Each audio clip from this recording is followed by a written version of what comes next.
जय Hind all of you. मेरे YouTube channel राज police शिक्षा में आप सभी का स्वागत है। ये पीपीटी मैं ओनली फॉर एप्लीकेशन की आप थाने पर एप्लीकेशन जो देते हैं अपराध से संबंधित उसका फॉर्मेट है। बिल्कुल यही हूबहू नहीं लिखना, अपने तौर पर आप जैसे भी लिखना चाहते हैं एप्लीकेशन लिखते हुए आए हैं आप लिखना। बस मैंने इसमें फॉर्मेट बनाया है कि वो फॉर्मेट एप्लीकेशन देने के बाद में पुलिस स्टेशन पर आपकी उस एप्लीकेशन पे क्या कार्रवाई होती है और उस कार्रवाई के बाद में इन्वेस्टिगेशन अधिकारी को कैसे सुपुर्द की जाती है और इन्वेस्टिगेशन अधिकारी अपनी कार्रवाई कैसे स्टार्ट करता है, इसके बारे में ये प्रेजेंटेशन दी है।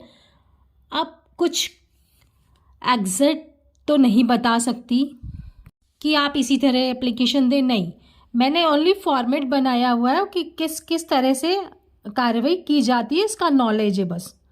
और इंटेलिजेंट पर्सन तो इसमें कमियां निकालें, लेकिन इंटेलिजेंट्स के लिए नहीं है, ये जो थोड़ा बहुत नहीं समझता उसके बारे में है।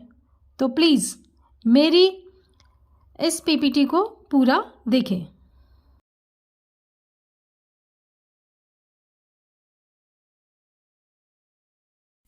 किसी भी अपराध का प्रार्थना पत्र पुलिस स्टेशन पर हम किसी भी तरीके से दे सकते हैं, चाहे ऑनलाइन दे दें या मौखिक होगा तो भी उसे तो लिखना ही पड़ेगा एप्लीकेशन पर। तो मैंने आपको एक फॉर्मेट बनाया हुआ है कि हम एप्लीकेशन देते हैं तो कैसे देते हैं और उस एप्लीकेशन पे कार्रवाई कैसे की जाती है। तो जैसे ये मोटरसाइकिल चोरी की एप्लीकेशन है और इस कोई भी एप्लीकेशन अपराध से संबंधित है, उसमें नेसेसरी 4-5-6 चीज़ों का होना बहुत ज़रूरी है। घटना कहाँ की है, घटना स्थल कहाँ का है, दिनांक कौन सा है, समय कौन सा है। यदि समय एग्जैक्ट पता नहीं रहता अपराध का किसी भी, तो हम उसके रेंज में कि यहाँ से अब तक ऐसे दे सकते हैं। और उसके बाद में उसके बारे में, और यदि कोई एविडेंस है तो उनका नाम लिख सकते हैं, और नहीं तो लिख सकते हैं कि 1-2 लोग थे वहाँ पर, जो भी, लेकिन ये चीज़ें देना मेन होता है।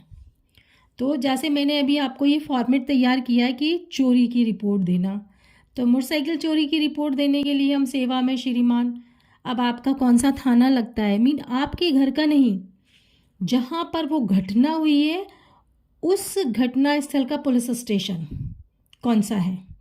और फिर विषय मैंने इसमें चोरी, मोटरसाइकिल चोरी के लिखा है। अब आप मोटरसाइकिल चोरी बाबत लिख सकते हैं, या आप ये भी लिख सकते हैं कि मोटरसाइकिल चोरी हो जाने के संबंध में सूचना या FIR दर्ज कराने बाबत, या आपको जो भी अपने आप को पता है कि मैं इसमें विषय में क्या लिखूं वो लिख सकते हो।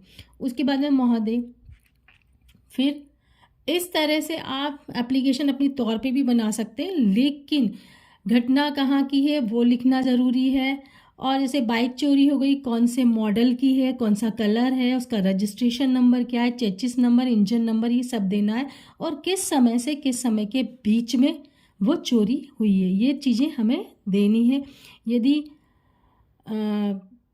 जो भी आपको लगे वो एप्लीकेशन में लिख सकते हैं, लेकिन ये चीज़ें होना मेन ज़रूरी है। और उसके बाद में आपका नाम, पिता का नाम, और कास्ट, उम्र, निवासी जिला, ये, और आपका मोबाइल नंबर। साथ में उस वक्त तो आपके पास कुछ नहीं होता तो आप रिपोर्ट दे सकते हैं, तो वो QST पास करवा देते हैं, और उसके बाद में कागज़ वगैरह हो तो उसमें संलग्न करके आप दे सकते हैं। तो रिपोर्ट का फॉर्मेट आप इस तरह से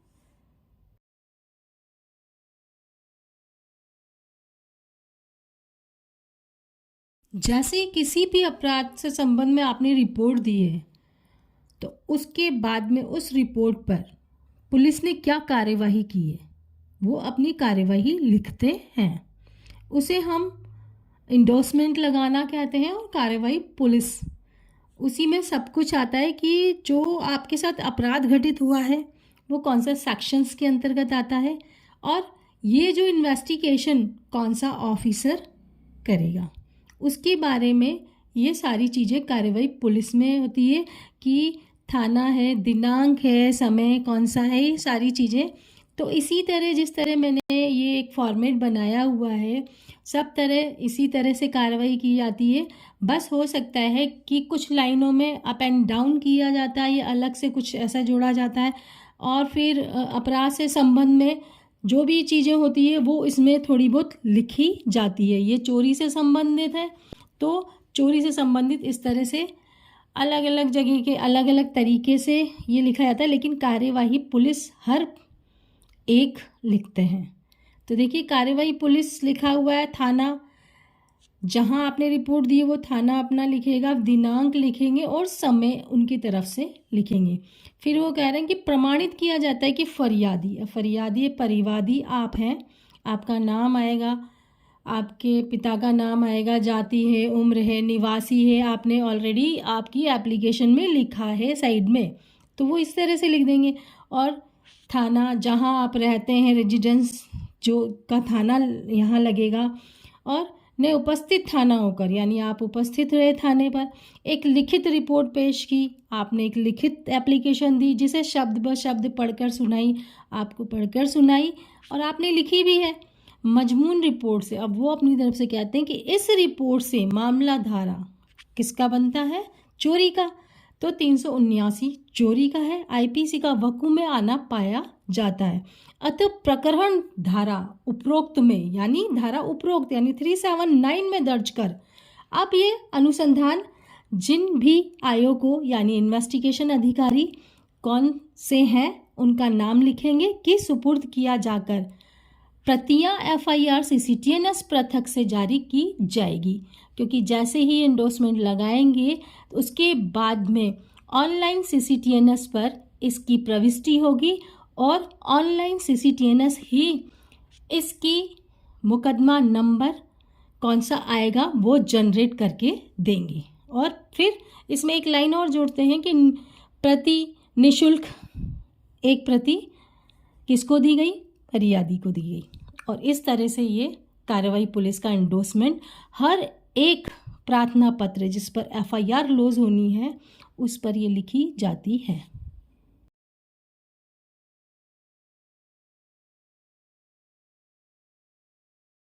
आपने प्रार्थना पत्र दिया, प्रार्थना पत्र के बाद एक कार्यवाही पुलिस में क्या नोट डाला गया और उसके बाद में जब पत्रावली, ये आपकी जो एफआईआर दर्ज हो गई है, ये पत्रावली जो आपके कार्यवाही पुलिस में जिस भी आयोग को दी गई है, अब वो अपनी इन्वेस्टिगेशंस कैसे स्टार्ट करेंगे।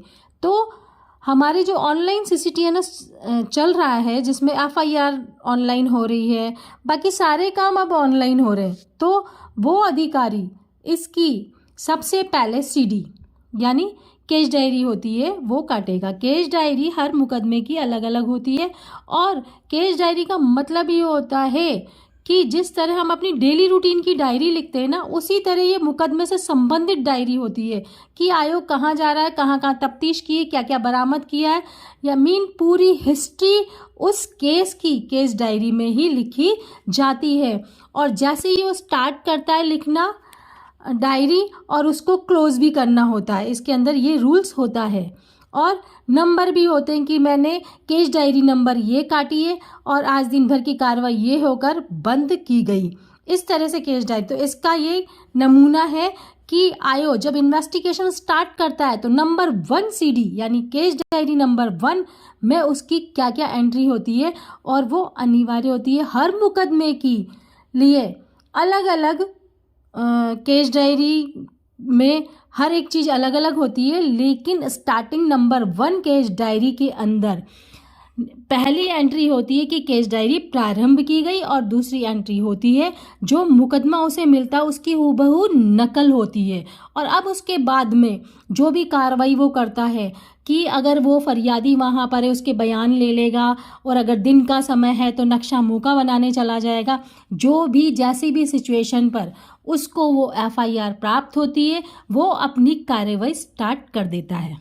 जैसे आपके सामने एक केस डायरी है और इसमें स्टार्ट कर दिया है कि कौन आयो है, क्या है, पूरा जो फिल इन द ब्लैंक्स है उसमें भरे हुए होते हैं। पहले ऑफलाइन केस डायरी ऐसी चलती थी, अब ऑनलाइन केस डायरी में सेम ऑफलाइन केस डायरी के अकॉर्डिंग ही प्रविष्टि होती है।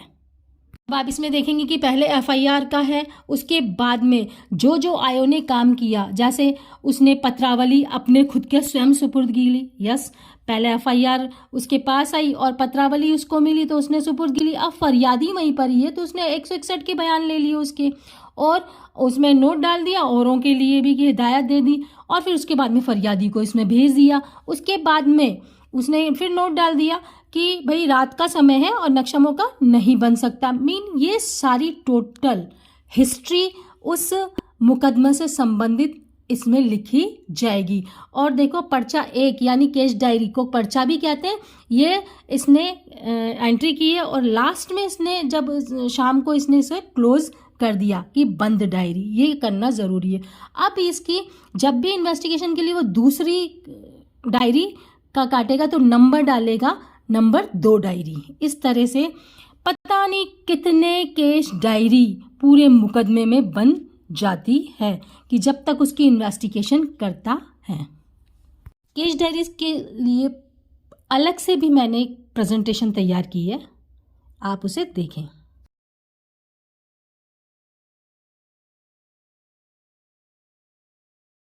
जय Hind all of you again, thank you.